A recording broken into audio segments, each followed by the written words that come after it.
Attention, cette vidéo contient des critiques de certaines positions politiques de Jean-Luc Mélenchon. Être d'accord avec ces critiques ne veut pas dire qu'il faudra pas voter pour lui, par exemple dans le cas où il serait le seul candidat de gauche capable d'être au second tour dans la prochaine élection présidentielle. Arrêtez d'attendre une personne sans le moindre défaut avant de pouvoir voter pour elle. Et arrêtez aussi de défendre bêtement toutes les positions politiques d'une personne juste parce que vous êtes d'accord avec la majorité de ses positions ou parce que vous avez voté pour elle la dernière fois. Merci. S'il te plaît Mélenchon, sois basé, ne nous sors pas une dinguerie, on n'a vraiment pas besoin de ça en ce moment. Bonsoir. Comme lundi dernier, je vais vous parler ce soir de la situation internationale. Et puis vendredi prochain, comme je... Faut regarder la vidéo de Mélenchon comme un point de vue extérieur parce que sa voix va pas influencer l'élection US.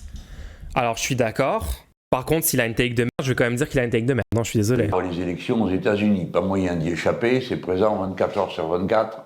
Vous avez tous compris que c'est une élection qui ne se passe pas comme chez nous, puisque les États-Unis sont un État fédéral, et le vote qui se fait pour élire des délégués qui eux-mêmes se réunissent au collège électoral. Un tel système... Ok, pour l'instant ça va, let him cook.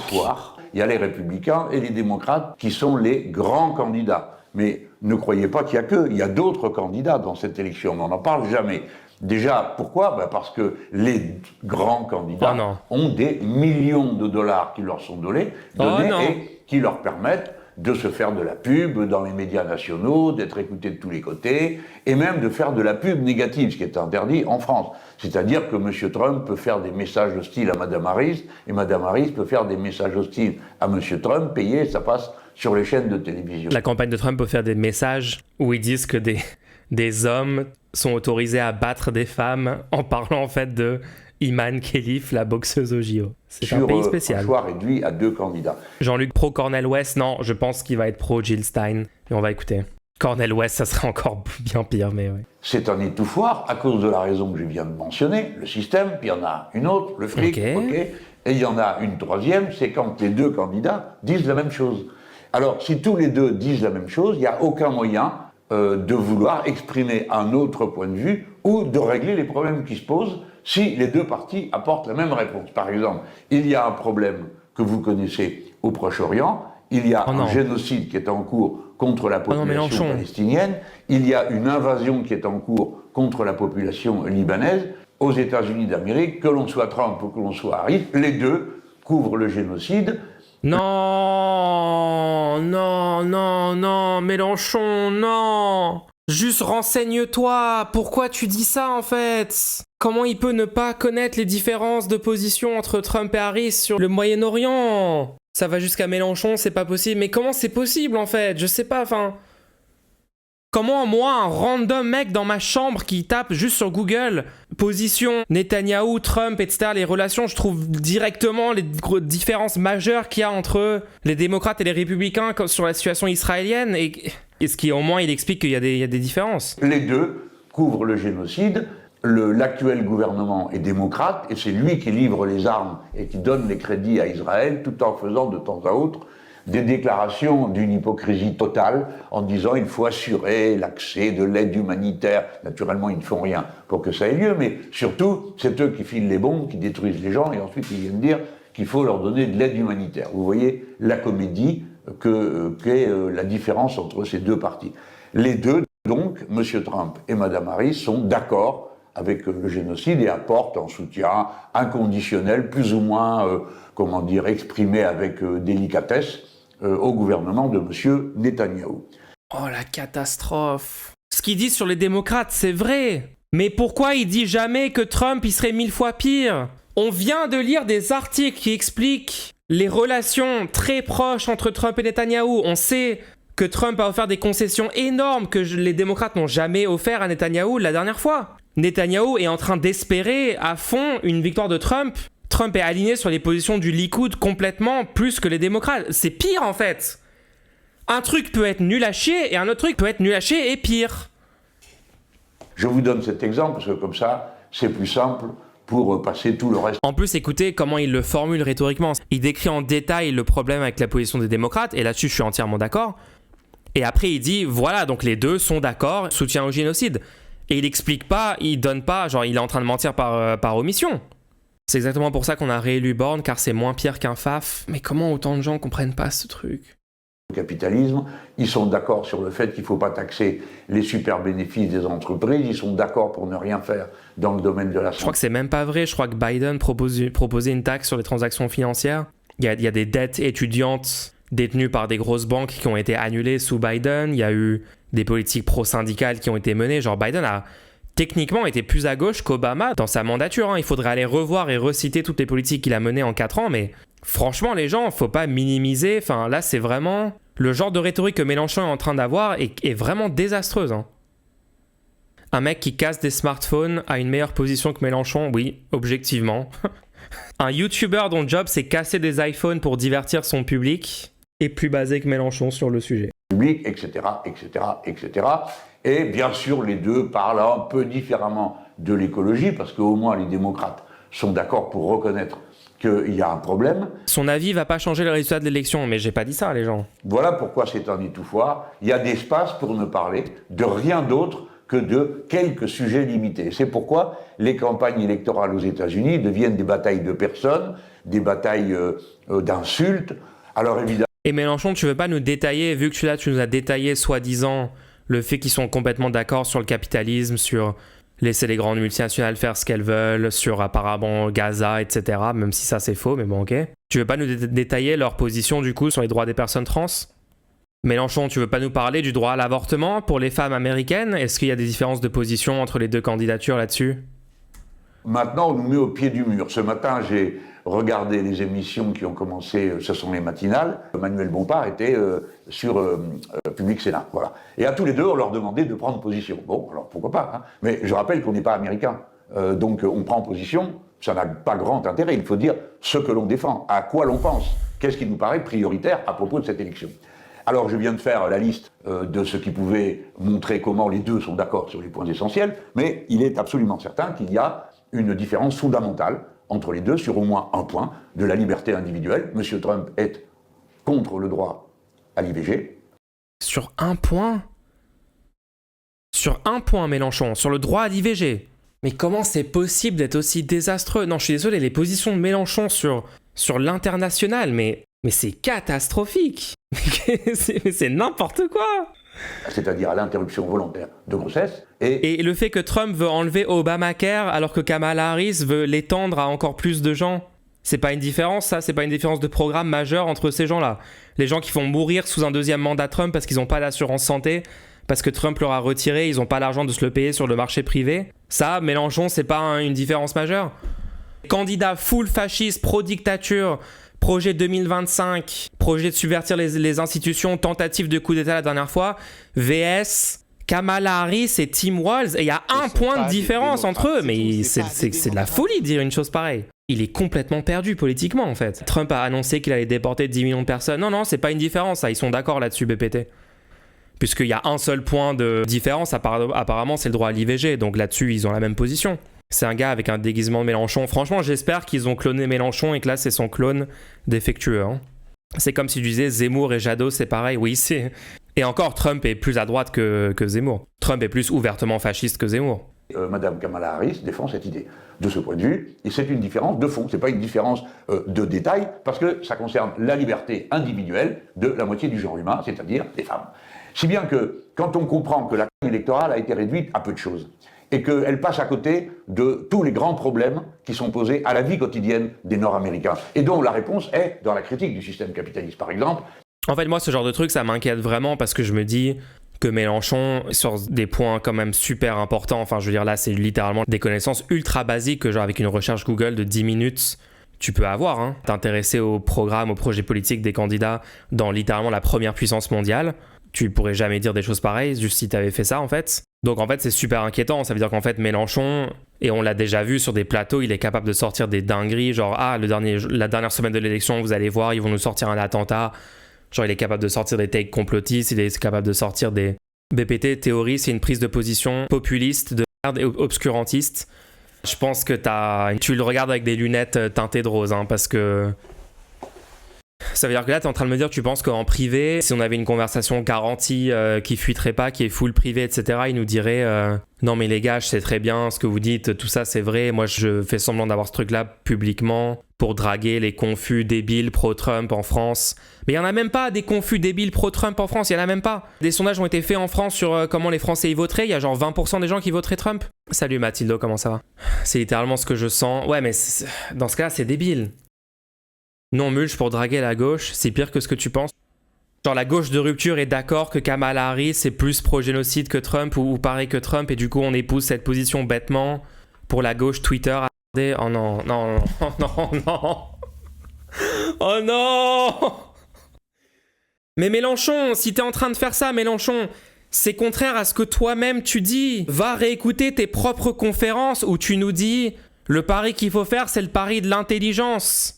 Le peuple est intelligent, il est capable de comprendre les raisonnements, il est capable de s'élever. Il faut faire réfléchir les gens, il faut créer de la conflictualité en politique pour faire réfléchir, pour amener à la réflexion et à l'intelligence collective. Il a toujours dit ça, Mélenchon, donc c'est complètement contradictoire avec cette position-là qu'il a depuis des années. C'est pour avoir des streamers qui disent « Let's go le vieux, nique les droitards ». Arrête de péter, j'ai pas envie de croire que c'est pour ça. En fait, je sais pas qu'est-ce qui est pire, si c'est pour ça ou s'il le pense premier degré, tout ce qu'il est en train de dire là, je sais pas lequel des deux est pire. On joue les abstentionnistes pour garder notre radicalité, oui, pour pas passer pour étiqueter. C'est pas important, on peut dire des conneries pour le moment. La strate néfaste a gangréné le parti. On va voir. C'est genre généralisé en fait. Tout le monde, les gens qui ont dit ça, BPT, ne sont pas les seules personnes à avoir cette idée et à avoir cette conception-là de la politique de on peut prendre les gens pour des deals tout le temps et jouer sur leurs préjugés, leurs raisonnements foireux. Je sais, ouais, on est d'accord. Que va-t-on faire après ? On ne sait pas, sinon que les deux, Trump et Harris, les deux, je dis bien les deux, et notamment Harris et les démocrates, sont par des droits de douane qu'ils ont jusqu'à présent refusés partout dans le monde, contre lesquels ils ont lutté partout dans le monde, et bien maintenant ils en mettent partout des droits de douane pour permettre le redémarrage d'une activité aux États-Unis d'Amérique. Naturellement, ils ne peuvent pas y arriver, en tout cas pas arriver au niveau qui leur permettrait d'être dans une... Attends, mais quoi? Mais c'est même pas vrai. Kamala Harris ne veut pas mettre les mêmes tarifs aux frontières que ce que veut faire Trump. Genre non, ils ont pas littéralement le même programme là-dessus, genre non. Compétition de marché avec la Chine. Et c'est la raison pour laquelle l'un et l'autre sont anti-chinois et disent, notamment les démocrates, il n'y a pas de solution de marché dans la compétition avec la Chine. Autrement dit, l'un et l'autre sont pour la guerre. Il a 0% suivi l'élection américaine ou il dit des trucs qui sont faux consciemment pour plaire à certaines personnes en France? Je comprends rien. Il y a une différence fondamentale. Même si on n'a pas parlé de tout ça, il reste que Mme Harris est sur une position en ce qui concerne le droit à l'IVG, qui est une des questions importantes, décisives de la vie des femmes, et sur une position de liberté, tandis que M. Trump est sur une position exactement inverse. Et, à mon avis, si j'étais aux États-Unis d'Amérique, eh bien, cela pèserait de manière décisive dans mon vote. Mais je n'en resterai pas à ces appréciations générales. Je l'ai dit et redit. J'espère que tout le monde a bien compris. Ils sont similaires, mais ils ne sont pas identiques. On peut penser qu'on souhaite que Mme Harris gagne.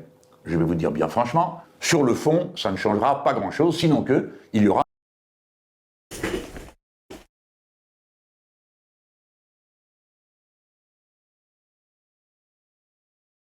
un plus grand tumulte aux États-Unis d'Amérique, parce que M. Trump ne reconnaîtra pas sa défaite. Et pour nous, c'est plutôt une bonne chose. Quoi ?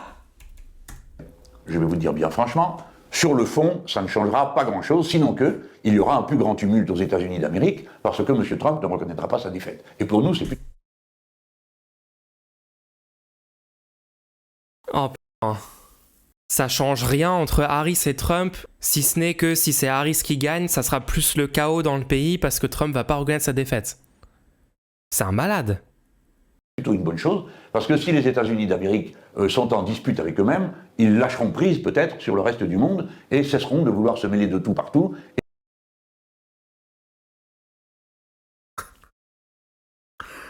What the fuck? What? Mélenchon, quoi? Chaque phrase qu'on entend est pire que la phrase d'avant. Donc là, en fait, Mélenchon, il serait chaud qu'il y ait une guerre civile aux États-Unis, là. Trop bien, ça va mettre le peuple américain dans le chaos, ils vont être en guerre contre eux-mêmes, c'est très bien pour nos intérêts, les Français. Tout l'internationalisme quitte le corps de Mélenchon instantanément, donc les citoyens des autres pays peuvent souffrir autant qu'on veut, il n'y a pas de problème, c'est les intérêts de la France qui comptent. Les gens, qu'est-ce qui est en train de se passer là? Ils l'ont remplacé? La CIA a mis un verre dans son cerveau, je pense, hein. C'est une strat pour nous rappeler de jamais avoir d'idole. Est-ce qu'on est de l'autre côté du miroir? Ça y est, je pense qu'on est dans la mauvaise timeline. N'aidera pas sa défaite. Et pour nous, c'est plutôt une bonne chose, parce que si les États-Unis d'Amérique sont en dispute avec eux-mêmes, ils lâcheront prise peut-être sur le reste du monde et cesseront de vouloir se mêler de tout partout et soutenir partout les régimes détestables.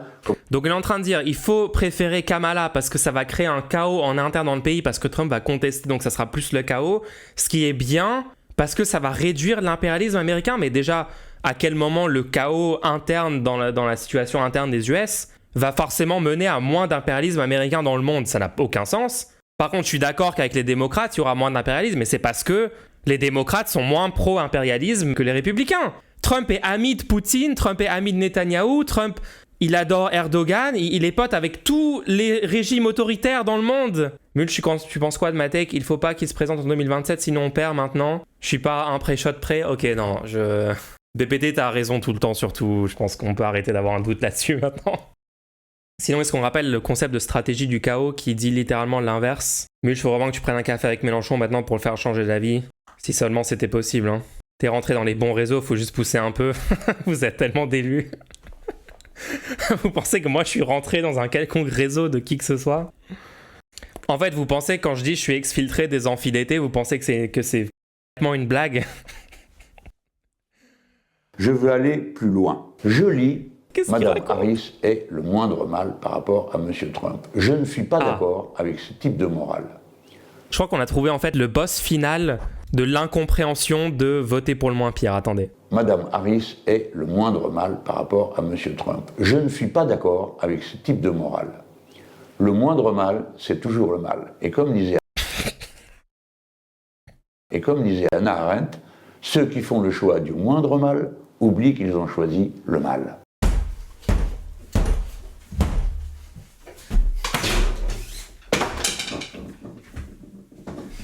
Non, pas toi, Mélenchon! Du coup, ne te désiste pas pour des macronistes alors. T'appliques cette même logique à la France, il n'y a plus aucun barrage républicain.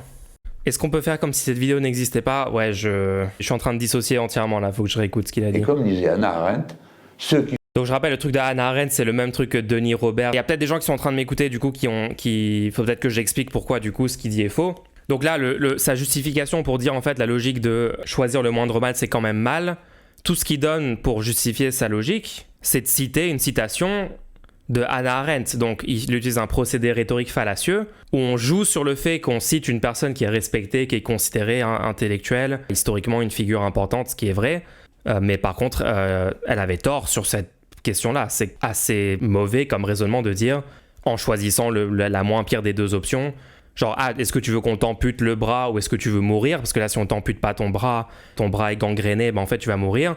Appliquons la logique d'Hannah Arendt. Choisir le moindre mal, c'est quand même choisir le mal. Donc non, je ne vais pas choisir d'amputer mon bras. Bah, très bien, t'es mort. Bien joué, super. Donc voilà, c'est une logique qui ne fonctionne pas. Mélenchon utilise l'argument d'autorité de citer quelqu'un pour appuyer la légitimité de son propos. Donc c'est un argument fallacieux. Et derrière, il ajoute rien d'autre. Donc c'est juste bidon comme raisonnement, d'accord? Je crois que c'est ça qu'il prépare, la fin du barrage républicain, et de dire aux gens maintenant, soit vous votez pour la gauche, soit vous mangerez de le racisme, les centristes, prenez vos responsabilités, on se pliera plus au chantage. Ouais, ça va totalement marcher, ça, c'est une super stratégie, ça a toujours trop bien marché. Voter sur les libéraux pour éviter le fascisme, ça, c'est vraiment la bonne strat, hein. Préparer la gauche à ne pas faire barrage au fascisme en votant pour les moins pires, en forçant la main des libéraux pour qu'ils votent pour la gauche de rupture, ouais, ça, c'est vraiment la strat gagnante, hein. Ou alors, sinon, on pouvait juste convaincre les 12 millions d'abstentionnistes, plus les 3,5 millions de gens qui ont voté pour les petits candidats de gauche. Déjà, en prenant juste une personne sur 30 dans ces deux groupes-là, ça fait déjà passer la gauche de rupture au second tour. Et après, au second tour, allez revoir le schéma que j'ai mis dans l'épisode 2 de la série docu. Vous voyez que le report des voix, ça fait que la gauche de rupture peut totalement gagner en faisant une bonne campagne second tour face à une candidature libérale type macroniste et tout, ou face à l'extrême droite. Non, oublions le fait d'essayer de faire en sorte que les gens comprennent les élections, les enjeux des élections, les fonctionnements, appliquent juste la logique de base pour éviter l'extrême droite. Non, oublions tout ça. On va compter que sur les macronistes qui vont avoir peur. Oui, les macronistes ont vraiment totalement peur de l'absence d'un barrage républicain. Non, il n'y a pas du tout de porosité idéologique entre les électeurs macronistes et l'extrême droite, pas du tout.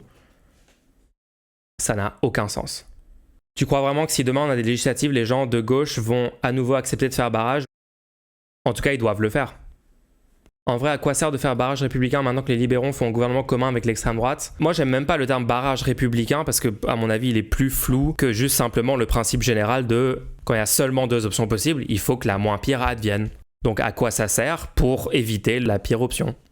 J'espère que j'ai répondu à ta question. N'hésite pas à me demander des précisions si c'était pas assez clair. Si j'étais dans un État swing state, c'est-à-dire on ne sait pas comment ça va finir, est-ce que ça va être démocrate ou républicain? Clair, je vote démocrate. Mais si je suis dans un État démocrate où la majorité est acquise, ça ne sert à rien de rajouter des voix. Pourquoi? Parce que ça ne changera pas le nombre de délégués démocrates qui iront au collège électoral élire le président. Donc en gros, si suffisamment de gens dans ces États suivent la logique de Mélenchon, les républicains gagnent, quoi. C'est ça le... Par contre, ça peut être utile, et là moi j'y réfléchirai, je regarderai ce que ça donne, de voter pour quelqu'un d'autre.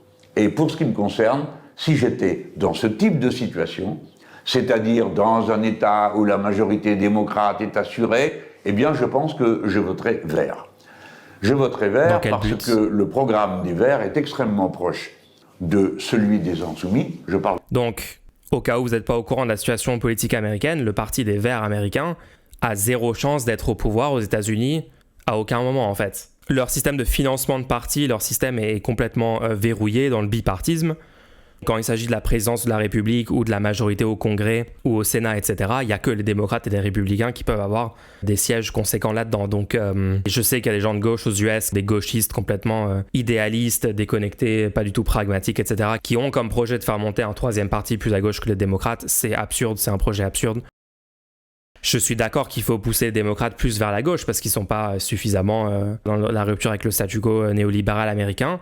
Et la bonne stratégie pour ça, c'est celle de Bernie Sanders, c'est-à-dire être au sein du Parti démocrate et essayer de gagner les primaires, et essayer d'avoir des élus de l'aile progressiste des démocrates le plus possible dans les postes de pouvoir.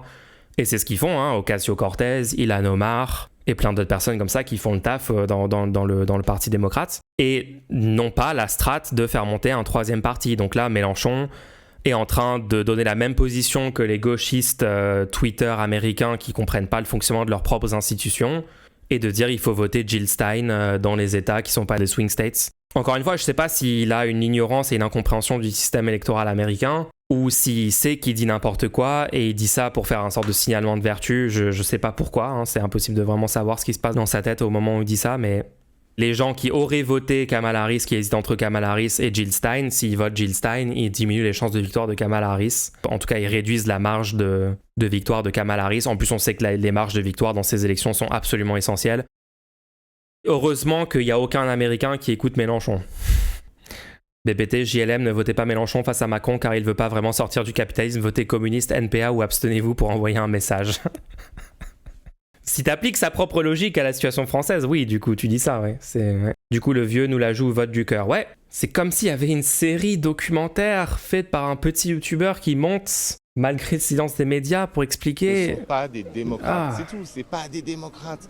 Les Verts nord-américains, et je vais vous en donner une lecture rapide pour que vous vous en rendiez compte. Mais d'abord, on rappellera une règle, on vote pour un programme, pas pour une tête. Pas pour une personne. Bien sûr, il faut que la personne soit à la hauteur du programme. C'est pas la peine d'élire quelqu'un qui n'a pas de caractère s'il faut faire face Mais du coup, Mélenchon, en 2022, si on préfère le programme du NPA, c'est légitime de voter pour le NPA? Mais on vote d'abord pour un programme. Écoutez ça. Voici ce que proposent les Verts nord-américains, et que ne propose pas Mme Kamala Harris, et bien sûr pas M. Trump. Gratuité de l'enseignement public tout au long de la vie, comme les Insoumis. Abolir la dette étudiante et les dettes médicales, comme les Insoumis. Renforcer la sécurité sociale, qui n'existe pas chez eux, comme les Insoumis. Taxer lourdement les grandes fortunes et les entreprises géantes, c'est ce que nous venons de voter à l'Assemblée nationale. Nous, les Insoumis, et le nouveau Front populaire. C'est ridicule. Hausse du salaire minimum indexé sur l'inflation. Déjà, sur un tas de ces points qu'il vient de dire, l'aile progressiste des démocrates sont d'accord avec ça, ou proposent des trucs qui sont peut-être pas aussi loin, mais qui vont totalement dans le même sens. Genre, le fait que sa description des démocrates est incroyable. Il dit que il y a une différence entre Kamala Harris et Trump, c'est le droit des femmes, donc les droits des personnes trans, la déportation de masse, l'autoritarisme, les coups d'État, tous ces trucs-là, apparemment, ça n'existe pas. Et après, dans un deuxième temps, en fait, il dit « Ah, toutes les mesures de gauche, c'est que le parti des Verts ». Donc pour lui, les démocrates... Enfin, le niveau de désinformation sur les démocrates et le programme de Kamala Harris est juste incroyable. La planète, déclarer l'urgence climatique. C'est ce que nous avons... Oui, sur le climat, aucune différence entre Trump et Kamala Harris. Non, bien sûr que non. Trump, c'est juste un full climato-négationniste comme tous les républicains avec lui. Son parti pense majoritairement qu'en fait, si le changement climatique conduit à des millions de morts, bah, ça a été la volonté divine et c'est la grande rapture qui arrive pour punir les mécréants ou je sais pas quelle idée religieuse folle qu'ils ont sur le changement climatique. Les démocrates ont juste investi massivement dans les renouvelables et les énergies bas carbone, mais bon. Les démocrates sont revenus dans les accords de Paris desquels Trump était parti, ouais. Le niveau de privilège dans lequel il faut être dans sa tête pour ne serait-ce que penser faire autre chose que voter Kamala Harris, c'est juste insane. Ouais, non, c'est incroyable. Moi, ça m'inquiète vraiment. Ça veut dire que si jamais Mélenchon est à nouveau candidat pour la gauche de rupture, à tout moment sur un plateau, il peut sortir une dinguerie aussi objectivement fausse et contraire à la réalité que ce qu'il est en train de dire dans cette vidéo. Ça rend la gauche tellement vulnérable en termes d'image. Ça veut dire n'importe quel journaliste peut arriver, poser une question sur les démocrates américains et Mélenchon va nous ressortir cette folie qu'il vient de nous dire sur un plateau. Là encore, bon, il le fait sur sa chaîne d'1 million d'abonnés, ça fait 100 000 vues sur internet. C'est tellement facile pour la droite en fait, c'est tellement facile. C'est un jeu d'enfant pour la classe capitaliste et pour les milliardaires de descendre Mélenchon là. Si t'as pas de pognon aux US, tu fais pas campagne, donc ça sert à quoi? C'est pas comme en France. Ah non, ça sert absolument à rien, les Verts vont jamais avoir un quelconque poids aux États-Unis, ça n'a aucun sens. Et des peuples. Si j'étais un militant politique aux États-Unis d'Amérique, je m'occuperais à essayer de briser l'étau de ce bipartisme à la noix avec deux partis qui racontent la même chose et qui au fond ne divergent que sur un point certes fondamental, mais qui pour tout le reste est d'accord et interdit qu'on propose ou qu'on veuille autre chose. Voilà ce que je ferai. Alors, je suis obligé de vous dire que la candidate s'appelle Jill Stein et la candidate des Verts des États-Unis et qu'il y a une divergence entre les Verts des États-Unis et les Verts en Europe. Les Verts européens, hein, je ne sais pas ce que disent les Verts français, mais bon, les Verts français, quand il s'agit d'international, ils sont plutôt discrets. La preuve, c'est qu'ils disent rien sur les propos génocidaires de la ministre verte en Allemagne. On ne peut pas leur reprocher, ils sont français, non pas allemands, on ne va pas leur reprocher ce que disent les Allemands. Mais comme eux, ils passent leur temps à nous reprocher des choses que nous ne disons pas ou que nous ne faisons pas à propos de la Russie, je dirais que par malice, certes un peu piquante, je m'empresse de rappeler que c'est bien un ministre des Affaires étrangères allemand qui a en quelque sorte amnistié le génocide en disant que, ma foi, on n'y pouvait rien parce que les terroristes se cachaient au milieu de la population. Donc, voilà, ça lève les interdits de bombarder les populations. Bref, les Verts européens disent il faut que Jill Stein retire sa candidature parce que ça risque... Ah ok, c'est pour ça que plein d'influenceurs ont attaqué Sandrine Rousseau quand elle a dit oui, il faut que Jill Stein retire sa candidature. En fait, c'est juste des gens qui s'alignent sur tous les propos de Mélenchon en éteignant complètement leur cerveau et en premier degré en épousant toutes les positions du grand gourou. Les streamers, les youtubeurs, les influenceurs de la gauche internet. La critique que je ferai à EELV, c'est pas de prendre cette position. La critique que je ferai à EELV, c'est comment vous êtes capable de dire ça pour les États-Unis et en même temps de faire exactement ce que fait Jill Stein aux US en 2022 au présidentiel, c'est-à-dire maintenir votre candidature et empêcher Mélenchon de passer au second tour. Ça veut dire qu'ils comprennent très bien l'effet spoiler, ils savent très bien ce qu'ils font quand ils maintiennent Jadot en 2022, ils savent très bien ce qu'ils font quand ils soutiennent Hamon en 2017, ils comprennent exactement que c'est un truc qui favorise une défaite de la gauche et une victoire de la droite ou de l'extrême droite. Puisque quand ça se passe aux US, ils sont capables de le comprendre et de dire oui, les petits candidats diviseurs doivent retirer leur candidature. Donc c'est ça la critique. Par contre, tu critiques pas quand ils prennent la bonne position. 80% de la gauche internet va dire oh là là, EELV sont tellement catastrophiques parce qu'ils ont dit Jill Stein doit retirer sa candidature parce qu'ils s'alignent sur ce que dit Mélenchon. Alors, je me permets de dire qu'ils n'ont pas dit la même chose quand c'était moi qui étais loin devant dans les élections présidentielles. Eux, loin derrière, ils n'ont pas dit on se retire pour qu'il y ait quelqu'un de gauche au deuxième tour. Hein. Donc c'est des conseils pour les autres, pas pour eux-mêmes. Ok, Mélenchon, oui, mais du coup ils ont raison. Du coup ils ont raison cette fois sur Jill Stein. Tu peux pas en même temps dire qu'ils devaient se retirer en 2022 et après ne pas être d'accord sur ce qu'ils disent sur Jill Stein. J'ai vraiment l'impression d'être dans un monde où il faut que chacun ait au moins une des positions catastrophiques sur un truc. On peut pas juste avoir des gens qui sont logiques sur l'entièreté de la ligne, quoi.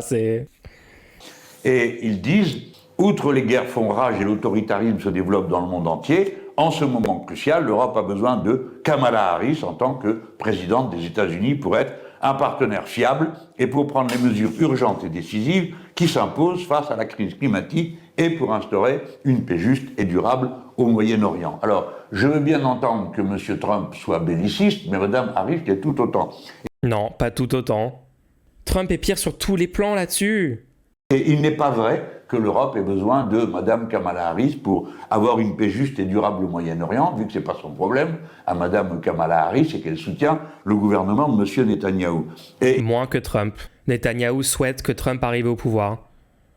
Il n'est pas vrai que ce serait un partenaire fiable pour prendre les mesures urgentes et décisives qui s'imposent face à la crise climatique, parce que les États-Unis d'Amérique n'ont pas l'intention de décarboner leur économie. Par contre, ce qui est vrai, c'est que c'est l'équipe de Joe Biden, comme celle de Trump, qui propose de mettre des droits de douane sur toutes sortes d'activités productives des Européens, et que donc pour nous, il n'y a pas de différence entre Harris et Trump en tant que... Bon, c'est bon les gens, on va s'arrêter là, parce que là, ça va être ça pendant toute la vidéo, quoi. Quoi qu'ils disent de plus, c'est cata. Non, on va s'arrêter là, hein, on va s'arrêter là. C'est une catastrophe. Pourquoi personne comprend le principe de moins pire? Moi, ça me fascine, je veux des études psychologiques sur ce phénomène. C'est vrai que sur ce stream, on a quand même constaté depuis 2 ans ce phénomène, et ça n'a pas du tout l'air de changer. Mais je suis aussi médusé que toi, hein. T'inquiète. Hein. Si tu demandes à quelqu'un, tu préfères manger un chou de Bruxelles au chocolat ou du caca. Allez revoir des débats Macron-Le Pen où BPT faisait littéralement cette analogie en direct et la personne en face disait « Non, mais tu peux pas dire ça, c'est pas la même situation !» Mais c'est pas le sujet n'est pas choisir entre un chou de Bruxelles au chocolat et le caca, c'est choisir entre Macron et Le Pen, ça n'a rien à voir. Les gens, mon jeu arrive et je vais fix them. Oui, c'est... I can fix them. Oh là là.